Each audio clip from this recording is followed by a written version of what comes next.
ಧರ್ಮಸ್ಥಳದ ಬಂಗ್ಲೆಗುಡ್ಡ ರಹಸ್ಯ ಭೇದಿಸೋಕೆ ಎಸ್ಐಟಿ ಮುಂದಾಗ್ತಾ ಇದೆ. ಬಂಗ್ಲೆಗುಡ್ಡದಲ್ಲಿ ಮತ್ತೆರಡು ಜಾಗದಲ್ಲಿ ಕಳೇಬರ ಸಿಕ್ಕಿದ್ದು ಅವುಗಳ ಮೂಲವನ್ನ ಹುಡುಕೋಕೆ ಎಸ್ಐಟಿ ಪ್ಲಾನ್ ಅನ್ನ ಮಾಡಿಕೊಂಡಿದೆ. ಈಗಾಗಲೇ ಬುರುಡೆ ಹಿಂದೆ ಬಿದ್ದಿರುವ ಟೀಮ್ ಸತ್ತವರ ಗುರುತು ಪತ್ತೆಗೆ ಧರ್ಮಸ್ಥಳ ಪೊಲೀಸ್ ಠಾಣೆಗೆ ದೂರು ನೀಡಲು ಮುಂದಾಗ್ತಾ ಇದೆ. ಈ ಬಗ್ಗೆ ಡಿಜಿಪಿ ಸೂಚನೆ ಕೊಟ್ಟರೆ ಎಸ್ಐಟಿಯಿಂದಲೇ ತನಿಖೆ ನಡೆಸುವಂತಹ ಸಾಧ್ಯತೆ ಸಹ ಇದೆ. ಈ ಕುರಿತ ಒಂದು ರಿಪೋರ್ಟ್ ಇದೆ, ನೋಡೋಣ.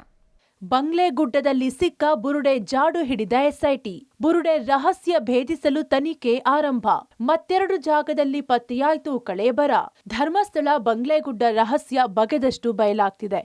ಎರಡನೇ ದಿನದ ಎಸ್ಐಟಿ ಶೋಧದಲ್ಲೂ 2 ತಲೆ ಬುರುಡೆ, ಮಾನವನ ಎಲುಬುಗಳು ಪತ್ತೆಯಾಗಿವೆ. ಫೋರೆನ್ಸಿಕ್ ಟೀಮ್ ಮೂಳೆಗಳನ್ನ ಸಂಗ್ರಹಿಸಿದ್ದು ಮಣ್ಣಿನ ಸ್ಯಾಂಪಲ್ ಕಲೆಕ್ಟ್ ಮಾಡಿಕೊಂಡಿದೆ. ಭೂಮಿಯ ಮೇಲೆ ಚದುರಿದ ರೀತಿಯಲ್ಲಿ ಅವಶೇಷಗಳು ಪತ್ತೆಯಾಗಿವೆ. ಬಂಗ್ಲೆಗುಡ್ಡದಲ್ಲಿ 5 ಸ್ಥಳಗಳಲ್ಲಿ 5 ತಲೆಬುರುಡೆ, 113 ಮೂಳೆಗಳು ಪತ್ತೆಯಾಗಿವೆ. ಮೂಳೆಗಳು ಸಿಕ್ಕ ಸ್ಥಳಗಳನ್ನ ಎಸ್ಐಟಿ ಮಾರ್ಕಿಂಗ್ ಮಾಡಿದೆ. ಕಳೇಬರಗಳು ಸಿಕ್ಕ ಜಾಗದಲ್ಲಿ ಹಗ್ಗ, ಸೀರೆ, ಸೀನಿಯರ್ ಕಾರ್ಡ್, ವಾಕಿಂಗ್ ಸ್ಟಿಕ್ ಸೇರಿ ಹಲವು ವಸ್ತು ಪತ್ತೆಯಾಗಿವೆ.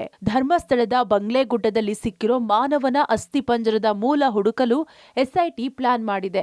ಈಗಾಗಲೇ ಸೋಕೋ ಫೋರೆನ್ಸಿಕ್ ಟೀಮ್ ಎಲ್ಲವನ್ನೂ ಸಂಗ್ರಹಿಸಿದ್ದು ಸಿಕ್ಕಿರುವ ಬುರುಡೆಗಳು ಕೂಡ ಪುರುಷನದ್ದು ಎಂದು ತಜ್ಞ ವೈದ್ಯರು ಅಭಿಪ್ರಾಯಪಟ್ಟಿದ್ದಾರೆ.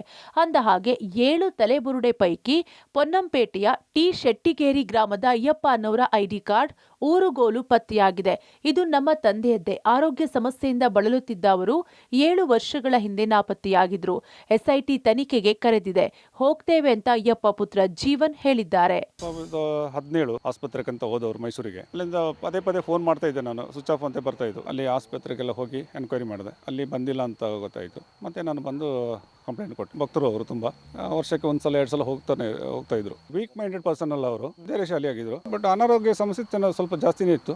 ಐಡಿ ಕಾರ್ಡು, ಈ ವಾಕಿಂಗ್ ಸ್ಟಿಕ್ ಸಿಕ್ಕಿದೆ ಅಂತ ಹೇಳ್ತಿದ್ದಾರೆ. ಅವ್ರು ಯಾವಾಗಾದ್ರೂ ಎಲ್ಲಿಗೆ ಬೇಕಾದ್ರೂ ನಾನು ಹೋಗ್ಲಿಕ್ಕೆ ಸಿದ್ಧ ಇದ್ದೀನಿ. ಏನ್ ತನಿಖೆ ಬೇಕಾದ್ರೂ ಮಾಡಲಿ. ಎಸ್ಐಟಿಗೆ ಸಿಕ್ಕ ಕಳೇಬರದ ಓರ್ವರ ಗುರುತು ಪತ್ತೆಯಾಗಿದ್ದು ಇನ್ನು ಡಿಎನ್ಎ ಪರೀಕ್ಷೆ ಬಳಿಕ ನಿಖರತೆ ತಿಳಿಯಲಿದೆ. ಇನ್ನುಳಿದ 6 ಮಾನವನ ಅಸ್ಥಿಪಂಜರದ ಗುರುತು ಬಗ್ಗೆ ಯಾವುದೇ ಸುಳಿವು ಇಲ್ಲ. ಹೀಗಾಗಿ ಇಂದು ಎಸ್ಐಟಿ ಧರ್ಮಸ್ಥಳ ಪೊಲೀಸ್ ಠಾಣೆಯಲ್ಲಿ ಯುಡಿಆರ್ ದಾಖಲಿಸಲು ತೀರ್ಮಾನಿಸಿದೆ. ಧರ್ಮಸ್ಥಳ ಪೊಲೀಸ್ ಠಾಣಾ ವ್ಯಾಪ್ತಿಯ ಬಂಗ್ಲೆಗುಡ್ಡದಲ್ಲಿ ಈ ಕಳೇಬರಗಳು ಭೂಮಿಯ ಮೇಲ್ಭಾಗದಲ್ಲೇ ಸಿಕ್ಕಿರೋದ್ರಿಂದ ಅದರ ತನಿಖೆಯನ್ನ ಸ್ಥಳೀಯ ಪೊಲೀಸರೇ ಮಾಡಬೇಕಾಗುತ್ತೆ. ಹೀಗಾಗಿ ಎಸ್ಐಟಿ ಅಧಿಕಾರಿಗಳು ಧರ್ಮಸ್ಥಳ ಪೊಲೀಸ್ ಠಾಣೆಯಲ್ಲಿ ಪ್ರಕರಣ ದಾಖಲಿಸಿದ್ದಾರೆ. ಇನ್ನು ಈ ಹಿಂದೆ ಬಂಗ್ಲೆಗುಡ್ಡದಲ್ಲಿ ಉತ್ಖನನ ನಡೆಸೋ ವೇಳೆ 14ನೇ ಪಾಯಿಂಟ್ನಲ್ಲಿ ಇದೇ ರೀತಿ ಓರ್ವ ಪುರುಷ ಆತ್ಮಹತ್ಯೆ ಮಾಡಿಕೊಂಡ ರೀತಿಯಲ್ಲಿ ಅಸ್ಥಿ ಪಂಜರ ಸಿಕ್ಕಿತ್ತು. ಈ ಬಗ್ಗೆಯೂ ಎಸ್ಐಟಿ ಧರ್ಮಸ್ಥಳ ಪೊಲೀಸ್ ಠಾಣೆಯಲ್ಲಿ ಯುಡಿಆರ್ ದಾಖಲಿಸಿದ್ರು. ನಂತರ ರಾಜ್ಯ ಪೊಲೀಸ್ ಮಹಾನಿರ್ದೇಶಕರ ಸೂಚನೆಯಂತೆ ಮತ್ತೆ ಆ ಪ್ರಕರಣವನ್ನ ಎಸ್ಐಟಿಗೆ ಹಸ್ತಾಂತರಿಸಲಾಗಿತ್ತು.